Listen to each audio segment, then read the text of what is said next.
The Ashes of Creation Devstream was packed with economy changes, and not the kind where you just adjust vendor prices and call it a day. This is a genuine economic rework. We're talking physical crates you can carry on your back, region-based payouts, saturation mechanics, node-specific crafting, and smuggling runs that would make a pirate nervous. Part 1 of this series was all about PvP structure. This time, we're looking at the systems people actually fight over. Intrepid talked through changes for a full overhaul of how items move, how resources are gathered, how crafting is localized, and how your payout depends on where you go, what you carry, and whether everyone else is doing the same thing. So in this video, we're breaking it all down. Why crates are more than just weight on your back, how regions and saturation decide your profit, what new crafting costs actually mean, and how gathering just became a game of geography. It's complicated, it's clever, and if it works,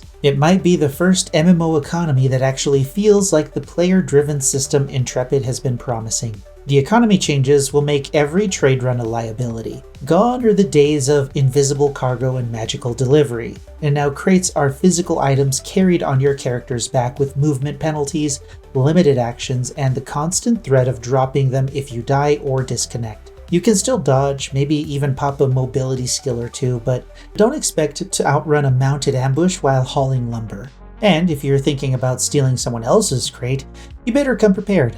You'll need a crowbar to crack it open, which gives you a portion of its contents, but flags you for PvP and consumes the tool in the process.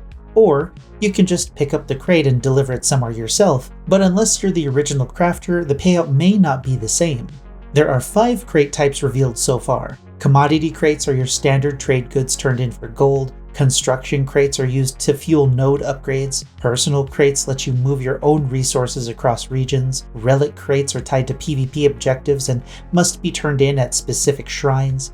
And resource caches, coming later, will be lootable stuff turned into mobile profit. But carrying a crate isn't just inventory management, it's a full gameplay state. You move slower, you lose access to most combat skills, and the second you die or disconnect, your crate hits the ground ready for anyone else to pick it up. Turn-in locations vary also.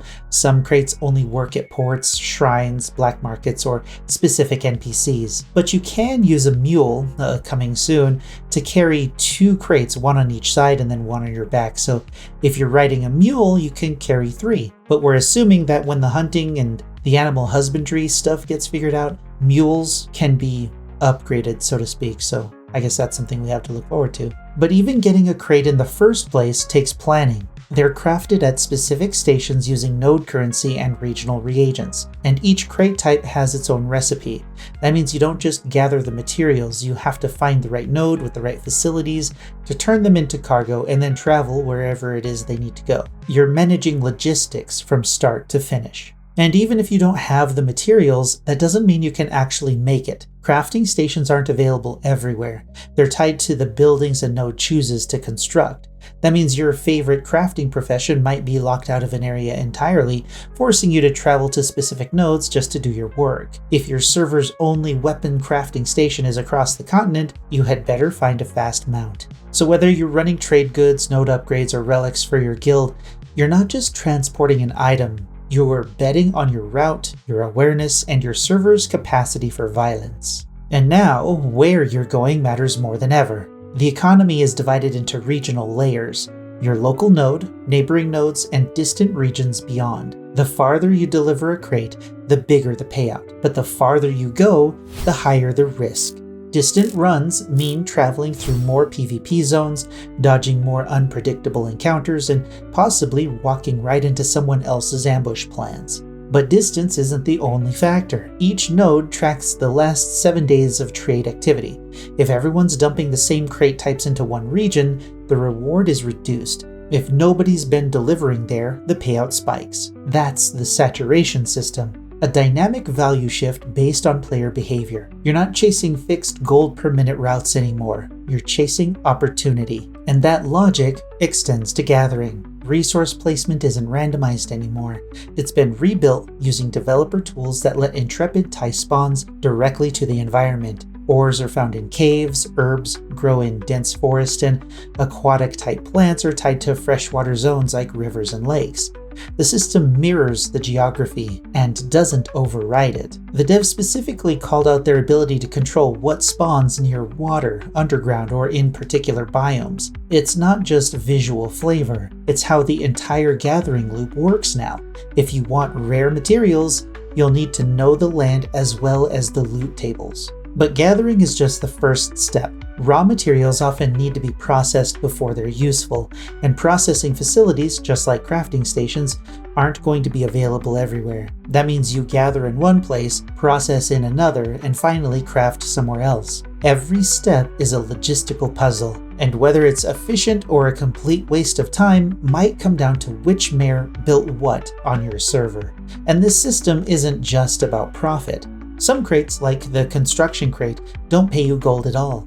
It contributes directly to node development, fueling structure upgrades, leveling progress, and regional growth. Your trade routes aren't just feeding your wallet, they are shaping the world. So yeah, this isn't just a new trade system. It's an economic foundation built to reward smart planning, regional knowledge, and a little bit of nerve. Every crate, every route, every decision you make feeds into something bigger. Sometimes that's your wallet, sometimes it's your node, and sometimes it's a guy in stealth watching the road waiting for you to pass by.